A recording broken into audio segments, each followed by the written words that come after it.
পুটুলির বাবা শোল মাছ ভুনা খেতে খুবই পছন্দ করে। আর সত্যি বলতে শোল মাছ ভুনাটা কিন্তু আমারও এখন পছন্দের হয়ে গেছে।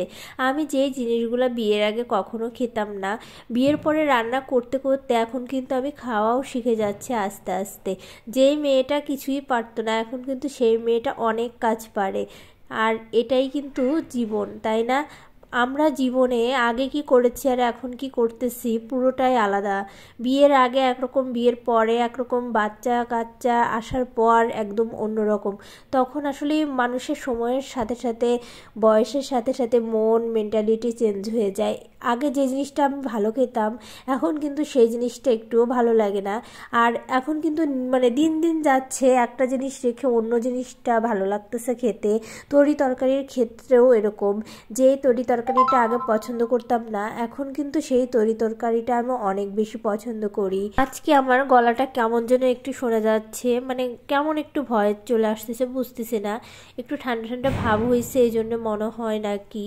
আর আমি সবসময় কিন্তু একটু কম ঝাল খাই, সেটা আমার ভিডিও যারা রেগুলার দেখো তারা কিন্তু জানো। আর আজকে আমি মাত্র 2টা শুকনো মরিচ দিয়ে দিলাম একটু কালার আসার জন্যে। তাছাড়া এই খেলে পর আমার ভীষণ অ্যাসিডিটির সমস্যা হয়। আর তারপর আমার ছোট বাচ্চা আছে, ও যদি একটু খায়, শুকনো মরিচ যত কম খাওয়া যায় তত কিন্তু ভালো। কিন্তু তারপরও রান্নার একটু সুন্দর কালার আসার জন্য দেই, যেটা কিন্তু ঠিক না, কিন্তু তারপরও দিয়ে দিলাম, কি আর করা। আর এখন কিন্তু আমি ভালো করে মশলাটা কষিয়ে নিচ্ছি। আজকে কিন্তু আমি কথা বলতেই পারতেছি না, আমার গলাটা লেগে আসতেছে, কেমন একটু ফ্যাস ফ্যাসে শব্দ হচ্ছে। যেহেতু সিজন পরিবর্তন হয়েছে, আমার মনে হয় ঠান্ডা লাগবে। আর এই জিনিসটা আমার সব থেকে বেশি অপছন্দের। ঠান্ডা লাগলে আমার কিছু ভালো লাগে না।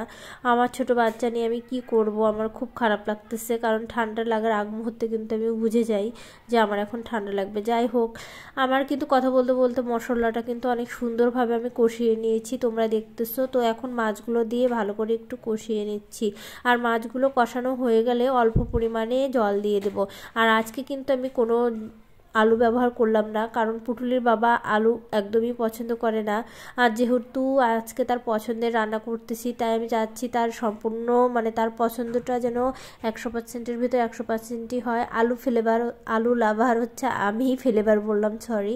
আর আলু লাভার আমি ভীষণ পরিমাণে, কারণ আলু না খেলে আমার ভালো লাগে না। তরকারি খাই আর না খাই, আলুটা আমার থাকতেই হবে।